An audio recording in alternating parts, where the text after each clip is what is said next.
자, 성도 여러분, 또 반갑습니다. 9월 들어 우리 첫 번째 수요 예배, 또 이렇게 온라인으로 말씀을 나누게 된 것, 또 하나님께 영광을 올려드리고, 또 이렇게 온라인으로 우리 성도님들 또 서로 만나게 된 것, 참으로 감사를 드립니다.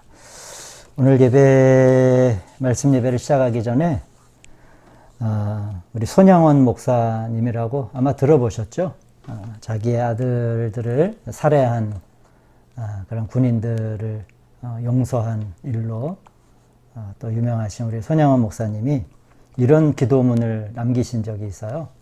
우리 손양원 목사님의 기도 글을 읽어드리고 우리 사도신경 하시면서 또 우리 수요 예배 시작하겠습니다. 하나님의 뜻대로 되어감을 믿는 것이 저의 생명이요 하나님의 뜻대로만 순종케 됨이 저의 생활입니다. 그러므로 저의 뜻대로 부하고 귀한 사람이 되기보다는 하나님의 뜻이라면 패망자가 되기를 저는 기뻐하나이다. 이렇게 저는 저의 생활관을 진리로 해결한 자가 되어 죽으나 사나 주의 것이 되어 자족한 생활자가 되었나이다. 우리 사도신경 고백하시면서 말씀 예배 시작하겠습니다. 전능하사 천지를 만드신 하나님 아버지를 내가 믿사오며 그 외아들 우리 주 예수 그리스도를 믿사오니 이는 성령으로 잉태하사 동정녀 마리아에게 나시고 본드 빌라도에게 고난을 받으사 십자가에 못 박혀 죽으시고 장사한 지 사흘 만에 죽은 자 가운데서 다시 살아나시며 하늘에 오르사 전능하신 하나님 우편에 앉아 계시다가 저리로서 산 자와 죽은 자를 심판하러 오시리라. 성령을 믿사오며 거룩한 공예와 성도가 서로 교통하는 것과 죄를 사해 주시는 것과 몸이 다히 사는 것과 영원히 사는 것을 믿사옵나이다. 아멘. 자, 오늘 우리가 읽을 성도님들과 함께 나눌 말씀은 사도행전 16장 25절부터의 말씀입니다. 사도행전 16장 25절에서 26절 두 절인데 제가 읽을 테니까 우리 성도님들 한번 잘 들어보시기 바랍니다. 한밤중에 바울과 실라가 기도하고 하나님을 찬송하며 죄수들이 듣더라. 이에 갑자기 큰 지진이 나서 옥토가 움직이고 문이 곧 다 열리며 모든 사람의 매인 것이 다 벗어진지라. 아멘. 요즘 우리나라는 가짜뉴스 때문에 큰 곤혹을 치르고 있는 형국입니다. 이 기독교 안에서도 이 가짜뉴스가 참 많이 있습니다. 오죽하면은 권사님 카톡이라고 하는 말이 있을 정도로 그렇게 카톡으로 이렇게 전달되는 그런 소식들이 제가 알기로는 거의 대부분은 팩트가 아닌 것들이 많이 있습니다. 예를 들면 어느 날 갑자기 어느 중동 국가에서 선교사들이 공개 처형 당하는 사진이 올라와요. 그걸 보고 이제 많은 사람들이 분노하기도 하죠. 그래서 이제 카톡으로 사진이 막 돕니다. 그런데 정작 그런 일이 있고 나면은 해당 국가로 파송된 선교사들은 그게 아니라고 하는 해명글을 올리기가 막 바빠요. 전혀 다른 사진이다 라고 해명을 합니다. 왜냐하면 그러한 것들이 또 막 이렇게 사실로 이렇게 알려지게 되면 그 나라에서 선교하는 선교사들이 굉장히 실제적으로 어려워지거든요. 그런데 그러한 건에 대한 해명은 소식은 잘 알도 나가질 않아요. 그래서 그냥 한번 보고 이 나라 아직도 선교사를 공개 처형하는 나라가 있구나 생각을 하죠. 근데 조금만 상식적으로 생각을 해보면 어느 이 지구상에 있는 국가에서 외국 국적을 가지고 있는 사람들을 공개 처형할 수가 없죠. 큰일 나는 일이죠. 조금만 이성적인 생각을 해도 이제 금방 알 수 있는 그런 뉴스들이 사실 더 많이 있습니다. 종교만이 아니라 이제는 1인 방송 시대가 이젠 대세가 됐잖아요. 그래서 이 1인 방송들이 뿜어내는 이 정보의 양이 어마어마합니다. 그런데 대개는 1인 방송들을 뿜어내는 정보는 다 검증되지 않는 그런 소식들이 많이 있죠. 자기 생각에 의해서, 자기 추측에 의해서. 그러나 이 시대가 어떻게 되는 건지 이 1인 방송을 공용 방송보다 더 신뢰하는 일들이 많아졌습니다. 견제가 없는 언론은 재미는 있을 거예요. 그러나 그걸 사실로 받아들이면 혼란이 생기게 됩니다. 그래서 견제가 없는 언론, 제재할 수 없는 언론들은 내가 이것을 사실로 받아들이지 말아야지 하는 자기 기준들이 있어야 돼요. 재미로는 뭐 얼마든지 볼 수 있죠. 미국이라고 하는 나라는 이런 가짜 뉴스나 오보에 대해서 이 언론사 스스로 자체에 대해서 대단히 엄중하게 검증을 하는 시스템을 가지고 있다고 그럽니다. 왜냐하면은 이 오보나 가짜 뉴스가 한번 잘못 나가면 회사 자체가 문을 닫을 수 있는 그런 어마어마한 손해배상액을 물어내야 되기 때문에 그렇죠. 그런 면에서 이제 우리나라의 언론은 대단히 그런 규제가 없이 자유롭지요. 최근에 2006년도에 미국 CBS 방송국이라고 아주 유명한 방송국이 있습니다. 이 CBS 방송사가 존 베넷 램지 사건이라고 하는 이런 다큐를 한번 방영한 적이 있습니다. 20년 전에 한 어린 여자아이가 살해당한 사건인데, 살인사건에 관한 건데 아직도 미제입니다. 이 사건 범인은 밝혀지지 않았는데, 그런데 이 미제인 사건을 두고 이 CBS에서 방영을 할 때 이 부모나 가족이 범인일 수 있다. 뭐 이제 이 사건을 찾아보시면 성도님들도 잘 유명한 사건이기 때문에 그런 주장을 한 거예요. 가족이나 또 부모가 범인일 수도 있다. 자녀를 살해한. 그래서 이제 즉각 그 당사자들이 소송에 들어갔죠. 소송액이 얼마냐면요, 7억 5천만 달러. 뭐 감이 안 오실 거예요. 우리나라 돈으로 환산을 하면 8,900억 원, 약 9천억 원 정도입니다. 대단한 거죠. 1조가 모자라는 그런 돈이에요. 9천억 원에 가까운 돈인데, 결국에는 2019년도 1월에 이 방송국하고 소송 당사자들끼리 합의를 했어요. 합의 금액은 얼마인지 공개가 되지는 않았지만은 소송액이 9천억 원 정도가 되니까 아마 상당한 금액을 합의금으로 방송사에서 배상을 했을 것이라고 하는 것이 일반적인 이야기입니다. 미국이라고 하는 나라는 뭐가 있냐면은 언론의 자유도 있지만은 징벌적 배상이라고 하는 그런 제도가 있습니다. 만일 우리나라도 뭐 1인 방송이라든지 이런 메인 언론도 이런 제도가 있으면 뭐 쭉 한번 이야기하고 아니면 말고지 뭐 하는 이런 관행이 사라지게 될 거예요. 그러면 굉장히 좀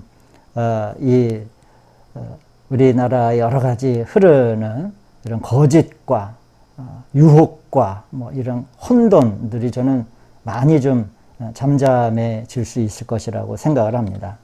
돈은 무섭거든요. 토해내는 돈은. 제가 왜 이 말씀을 설교 모두에 드리냐면, 제가 지난주에 우리 그리스도인들이 착각하는 게 하나가 있다라고 말씀을 드렸습니다. 내가 정직하면 나는 속지 않을 거야. 내가 정직한데, 내가 정직하고 바르게 살아왔는데 내가 어떻게 속을 수 있어? 이런 생각을 가지고 있다라고 하는 거죠. 그러나 아무리 그리스도인이 특별한 체험을 가지고 있다 하더라도, 영적인 체험도 합니다. 방언의 체험도 있고 때로는 뭐 신유의 은사도 있을 수도 있어요. 등등 여러 가지 아주 개인적인 신앙생활 가운데 특별한 체험이 있다고 하더라도 사탄은 그러한 체험까지도 이용할 수 있다라고 하는 그런 말씀을 제가 드렸지요. 그래서 우리가 사탄에게 속아 넘어가지 말아야 된다. 분란과 혼돈의 영 가운데 우리가 넘어지지 말아야 한다라고 하는 그런 말씀을 제가 드린 거죠. 어떻게 보면 요즘과 같은 때엔 정말 분별의 은사를 우리 그리스도인들이 하나님 앞에 구해야 됩니다. 참 하나님으로부터 분별의 은사가 우리 정말 한국교회 안에 필요한 때예요. 뭐가 하나님으로부터 오는 일들이고 마음인지, 무엇이 사단 마귀로부터 오는 것인지, 정말 이 분별을 잘 해야 됩니다. 여러분, 2, 3세기에 이집트에서 태어나신 성 안토니우스라고 하는 그런 수도자가 있습니다. 이 성 안토니우스는 우리 기독교 역사 가운데 수도원의 아버지라고 불리우는, 말하자면 사막의 교부들, 은수자라고 그러죠. 숨어서 동굴이나 이런 데서 일생을 수도한 이 분들. 그런데 이 사막의 이 수도자 안토니우스의 글 가운데, 금원 가운데 이런 글이 있습니다. 성도님들 한번 잘 들어보세요. 제가 한 얘기가 아니에요. 악령은 눈에 보이지 않게 찬송가를 부른다. 악취나는 입으로 성경 말씀을 낭송하기도 한다.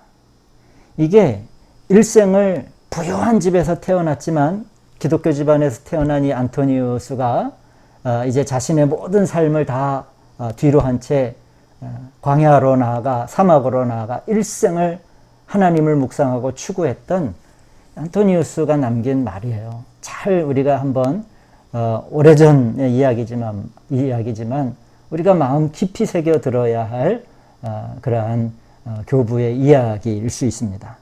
악령은 눈에 보이지 않게 찬송가를 부르기도 하고 악취나는 입으로 성경 말씀을 낭송하기도 한다. 정말 일생을 자기의 금욕적인 생활을 하며 오직 진리와 그리스도를 추구하는 사람으로서, 그런데 그러한 자기 자신을 넘어뜨리기 위한 악한 영들의 집요한 시도를 이 안토니우스는 만난 거예요. 얼마나 사탄은 하나님을 추구하는 사람들을 넘어뜨리기 위해서 집요한가. 그런데 우리는 그만큼 집요하고 단단하지 못해요. 그래서 우리는 쉽게 나는 정직하니까, 나는 그동안 예수 잘 믿어왔으니까, 교회에 내가 적어도 이 정도 직분인데 하는 이러한 허술한 생각을 가지고 있기 때문에, 이러한 속이려고 하는, 우리를 혼동케 하는 악한 영들에게 많은 그리스도인들이 쉽게 속아 넘어가기도 하고, 또 그렇게 분열의 영으로서 넘어지기도 하는 것이 아닌가, 그렇게 생각을 해요. 그래서 나 자신이 정직하다, 나 자신은 항상 온전할 수 있다라고 하는 생각이 어떻게 보면은 가장 속기 쉬운 자리다라고 하는 거죠. 그래서 제가 지난주 말씀 한 번 더 강조해서 말씀드리면은, 나는 넘어지기 쉬우니 나로서는 분별하기 어려우니, 첫째, 항상 하나님과 동역하기를 배우고, 혼자 일하는 게 아니에요. 이 일은 내가 하나님과 내가 지금 같이 하는 일인가, 하나님이 좋아하시는 일인가를 항상 살펴야 되는 거죠. 두 번째로는 사단 마귀를 항상 반대하는 태도를 가지고, 세 번째로는 오늘 내가 만난 이 상황이, 또 다가온 일들과 이 환경이 하나님으로부터 온 것인지 아니면 사탄으로부터 온 것인지를 분별하기 위해서, 잘 모르니까, 모를 수 있잖아요. 그러기 위해서는 말씀의 빛을 구하는 태도를 내가 가져야지. 네 번째, 그래서 그 들려진 말씀이 있다면 머뭇거리지 않고 즉각적으로 순종하는 태도를 가져야지 하는 것이, 이러한 태도, 모습을 취하는 것이 이 속이려고 하는 이 사단을 잘 구별해내고 분별해내고 또한 속아 넘어가지 않는 그리스도인이 될 수 있을 것입니다. 이 시대의 사단은 어떻게 보면 더 많은 활용할 수 있는 도구를 가진 것 같아요. 아까 이야기했듯이 1인 방송으로 인해서 마구마구 토해내는 그런 근거 없는 가짜 뉴스와 사람의 마음을 혼돈하게 하는 그런 정보들. 이 세상의 신이, 고린도후서 4장 4절에 이 세상의 신이 믿지 않은 자들의 마음을 혼미하게 한다. 그래서 혼미하게 되면 뭐가 하나요? 그리스도의 영광의 복음의 광채가 비춰지질 못하는 거예요. 하나의 커튼과 안막이 되어지는 거죠. 그래서 여러분, 우리는 하나님으로부터 오는 이러한 영적인 지식을 많이 가지고 있어야 됩니다. 오늘은 그 말씀을 또 이어서 드리는 것으로서 말씀 예배를 또 마치려고 하는데, 여러분, 우리들의 이 마음은요, 차가워지기는 쉬워요. 그러나 생각이 냉철하기는 대단히 어려워요. 같이 차가워지는 것에 있어서. 왜냐하면 마음이 차가워지는 것은요, 감정의 메마름이에요. 그리고 머리가 생각이 냉철해지는 것은 이성의 적절한 활용이라고 하는 부분이기 때문에 이런 이야기가 나오는 겁니다. 여러분, 우리 마음이 차가워지는 거 있잖아요. 내가 뭐 일부러 계획하지 않아도, 뭐 노력하지 않아도요, 조금만 우리가 깨어있지 않으면, 또 뭐 조금만 우리가 깨어있지 않으면은 눈 깜짝할 사이에 하나님과 사람을 사랑하는 우리의 마음은 자연스럽게 식어가기 때문에 마음이 차가워지는 건 금방이에요. 그러잖아요. 보지 못하면, 만나지 못하면 멀어진다. 노력하지 않아도 그래요. 그렇게 돼요. 그러나 생각은 반대입니다. 어떨 때 우리는 더 많이 생각할수록 더 혼돈스러워져요. 갑자기. 요즘과 같은 거죠. 막 정보가 밀려오는데 많이 생각할수록 더 혼돈스러워지고 생각이 뜨거워지는 거예요. 더 복잡해지는 거죠. 그럴 때 누군가가 나를 툭 치면은 평상시의 차분함을 잃어버리게 되죠.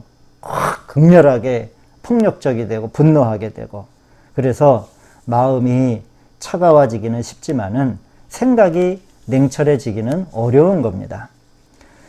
생명의 충만함을 추구하는 우리와 같은 그리스도인들은 그래서 이 생각을 주의해야 되는 거예요. 사람의 생각이 그의 생명의 생활을 다 통제하는 것은 아닙니다만은 적어도 큰 영향을 미칠 수는 있어요. 여러분, 절제라고 하는 것은 성령의 9번째 열매 아닙니까? 이 절제가 없으면 생각이 절제되고 냉철해지지 않으면 우리의 생활 속에 흐르고자 하는 성령의 흐름은 반드시 방해를 받게 되어 있습니다.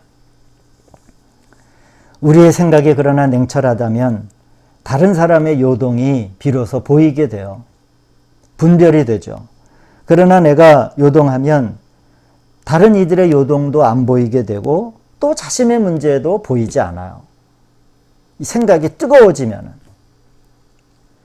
이 냉철함의, 이 생각의 냉철함, 마음이 냉철한 거 아니에요. 생각의 냉철함의 영향력은 어떠하냐면 이런 겁니다. 우리가 잠시 동요되고 또 행동이 변화하고 평상시와 다른 말과 행동을 했다고 하더라도 냉철한 생각은 뭐가 되냐면 조금 전에 나의 그 막 동요됨 있잖아요. 그리고 나의 어떤 막 흥분된 나의 말과 나의 어떤 행동들을 볼 수 있게 한단 말이에요. 이 냉철한 생각이. 그 다음에 그래서 내가 이전에는 그렇게 좀 말과 행동이 그렇게 동요되었다 할지라도 냉철한 생각에 의해서 그 다음에도 그러한 것이 아니라 내가 어떻게 해야 하는가 하고 올바른 자신의 일들을 찾게 되고 다시 생각나게 하고, 그래서 우리가 본질적으로는 우리 그리스도인으로서 취해야 할 본래적인 모습을 갖게 하는 것입니다. 여러분, 마음이 뜨거워진 것이 아니라 생각이 뜨거워져 사람이 막 흥분하게 되고 동요케 될 때에 이 흥분된 통로를 사단은 드나들기를 가장 좋아하는 것 같아요. 가장 좋아하는 것 같아요. 이 동요를 통해, 이 흥분의 통로를 통해 죄를 짓게 하죠. 둘째로는 하나님의 뜻에서 벗어나는 일에 양심의 가책을 느끼지 못하게 돼요. 뭐가 없기 때문에 그렇습니까? 바로 그 마음이 혼미하니까 우리 성경의 말씀대로 그리스도의 영광의 복음의 광채가 비치지 못하니까 양심이 비치지 못해요. 그래서 만일 이 복음의 광채가 비친다면 사람의 마음은 우리를 통제하는 양심이라고 하는 영적인 기능이 있잖아요. 이 양심이 작동을 해가지고 내가 이 책을 이렇게 들려고 하다가도 만약에 이 일을 하지 말아야 될 일이라고 하면은 양심의 같이 오게 되면 이걸 멈출 수 있거든요.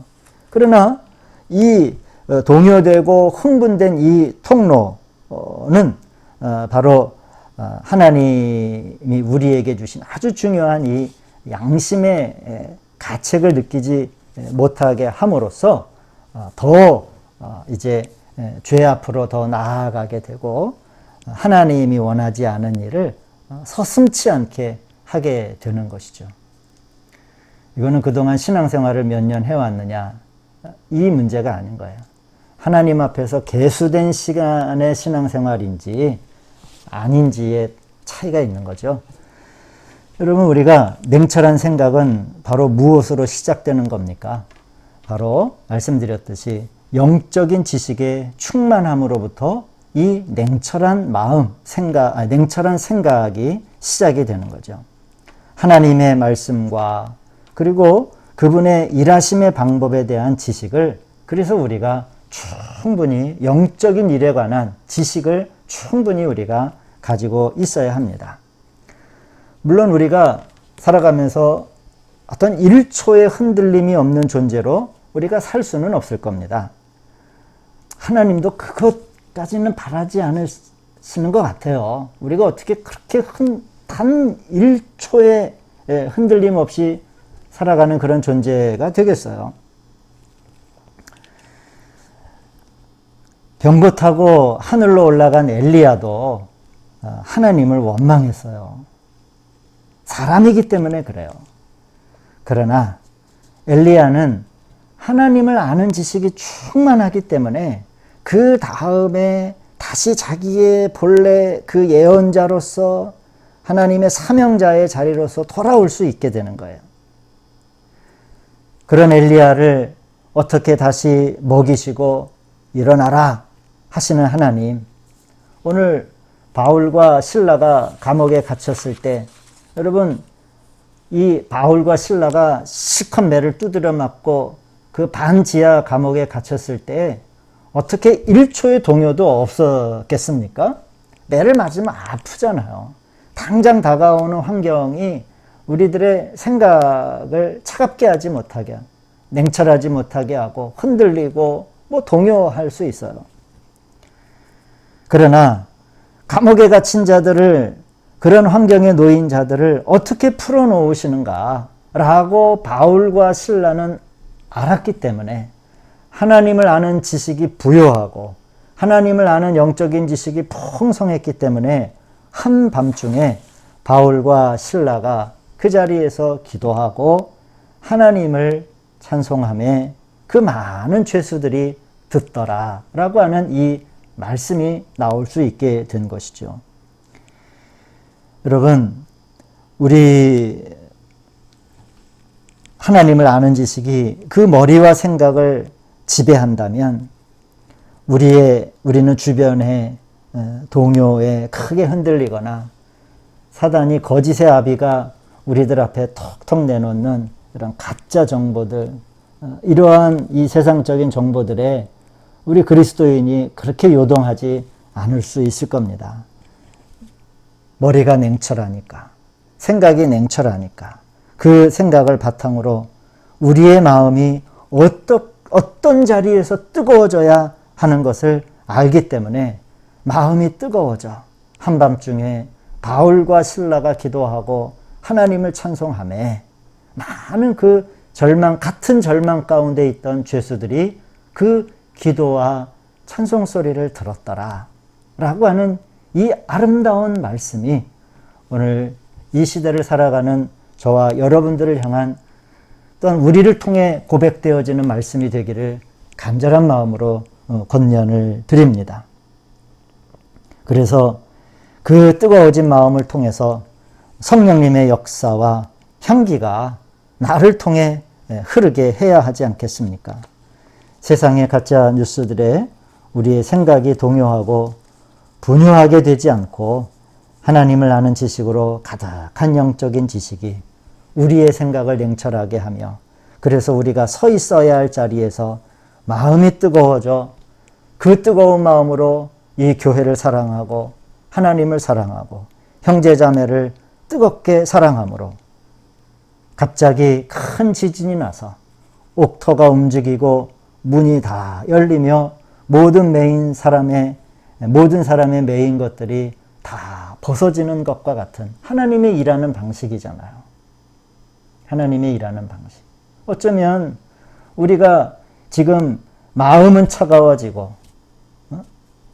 마음은 차갑고 생각은 뜨거워져 가지고 막 흔들리고 동요하게 되어서 어떤 자리를 잃어버렸어요?